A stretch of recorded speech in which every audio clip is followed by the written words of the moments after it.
How are you? How are you? Fine, thanks. Busy? It's a well-intended nicety, not a genuine question about your well-being. It's polite to say, fine, thanks. That's weird, right? Why even bother to ask if the answer really has no value? Would you expect any more of a response? Probably not. And that's not okay, thanks. Not at a time where mental health is deteriorating. My name is Magalie van Exel. And past November, I was working 7 days a week. On paper, successful. I was doing 5 projects, traveling to and from Poland for Ukraine support projects, and writing my bachelor's thesis in the evenings. I didn't want to quit things because I was afraid that people were going to tell me, you see, I told you it would be too much. I was afraid to fail, stressed, and lonely, despite having many great friends around me. And when I tried to address it, all I would get is opinions. Quit this, do that. But rarely a listening ear. Hey, how are you? Good, thanks. I wasn't good. But they probably had no idea. My name is Magalie, I'm 21, and I just finished my bachelor's in international relations and organizations at Lieve University. And I'm good now, much better. But I knew no less than 5 people this past year who could not see beyond the darkness. 5 people who are not with us here anymore today, leaving their loved ones in shock, despair, and sorrow. We have no idea how people are doing, even though you might know them so very well. To call for more attention for mental health of students, I joined the board of Lieve Mark. Lieve Mark, Dear Mark, was set up during the COVID period to show politicians, our Prime Minister, Mark Rutte, how the quarantine was affecting students. It showed an increase in alcohol and drug abuse, low trust in politics, and most importantly, it showed that 1 in 3 students gave their life on a scale from 1 to 10, a 4 or lower. 15,000 students filled in the surveys, and it gave politicians the push they needed to recognize the problem. And it was a starting point for conversation. Beside my work at Lieve Mark, I work for the Time Out Foundation, who create interactive theater productions about mental health and other societal themes. And I'm one of the 2 student ambassadors at the municipality in Leiden, engaged in mental health in many different ways. Today, I will briefly touch upon the different factors that influence the mental health of our generation, and I will discuss how we as a collective can help the individual at a policy level, at a student body level, and at a one-to-one individual level. And by the end, I will ask you to act too. So what's the deal? Did you know that for years in a row, the Dutch kids were structurally in the top 5 of happiest kids in the world? Well, let me tell you, those kids, us, now seem to be pretty freaking unhappy young adults. The latest Dutch student well-being research showed that 51% of students, over half, had psychological complaints. And what shocked me most is that 25% had suicidal thoughts in the 4 weeks prior to the survey.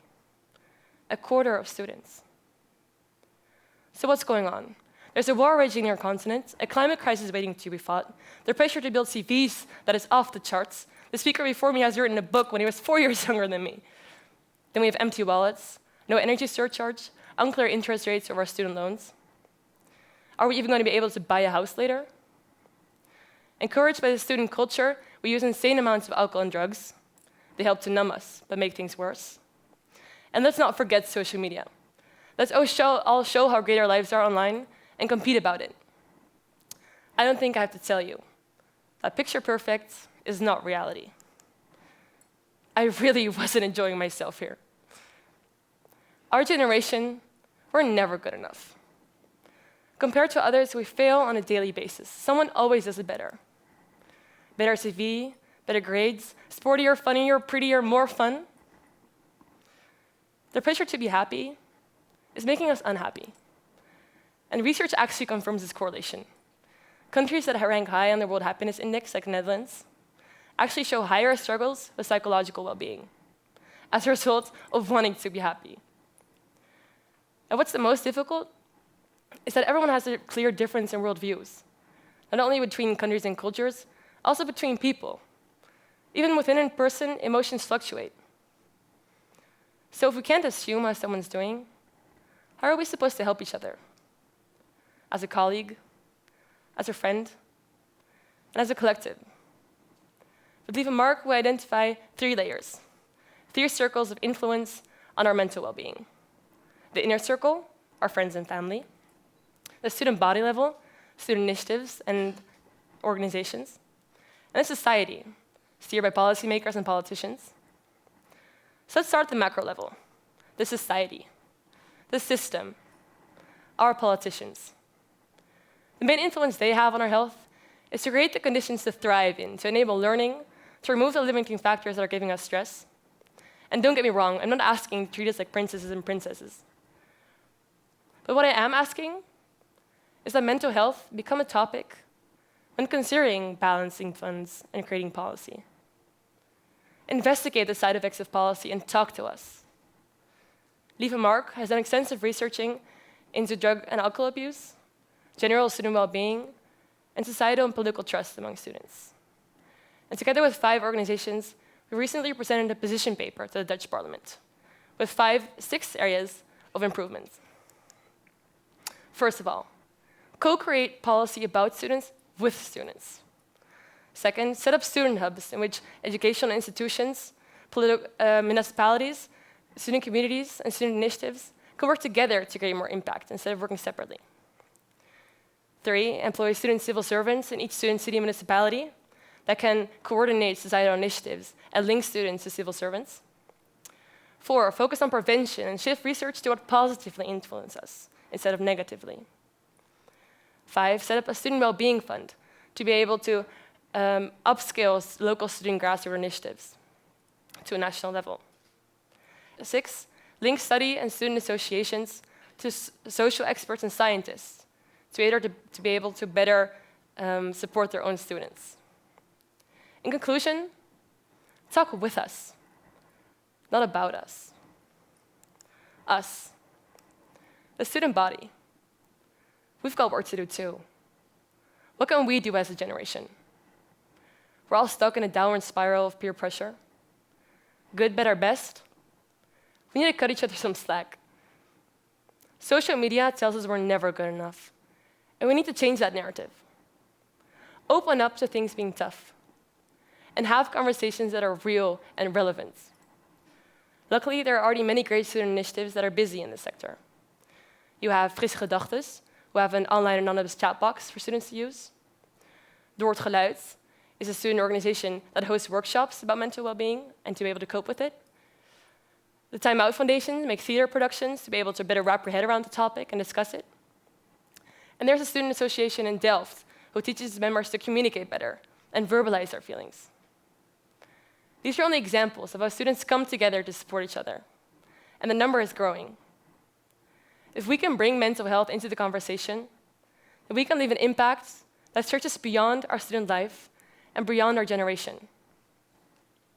So, if society is going to create conditions for us to study with less stress, and the student body is going to set out to be able to make mental health a topic that we can openly discuss without being awkward about it, then it's up to the individual, the inner circle, to have the conversation and not take shallow for an answer. Mental health does not grow in the dark.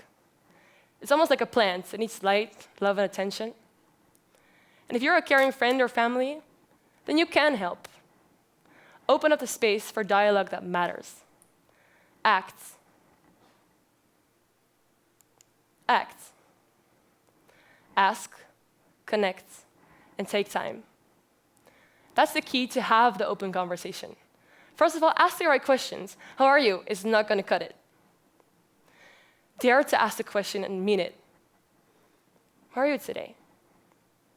How have you been? Any question with the right intent is a good question. provided you're willing to listen. So when asking, connect. Show people you want to listen. Ask the right questions and connect with them. You can ask, how are you, while doing the dishes? Or you can open up, make eye contact, and ask, how are you? Of course, also intonation, how are you versus how are you? Show them you're serious and that you're open for the conversation. And lastly, take time. Pause when asking the question, instead of hurrying on to tell your own story. We rush by, judge, and interpret. But do we really ask and listen without judging and wanting to tell your own story? Take time. Count to 5. Hey, how are you today? Good, thanks.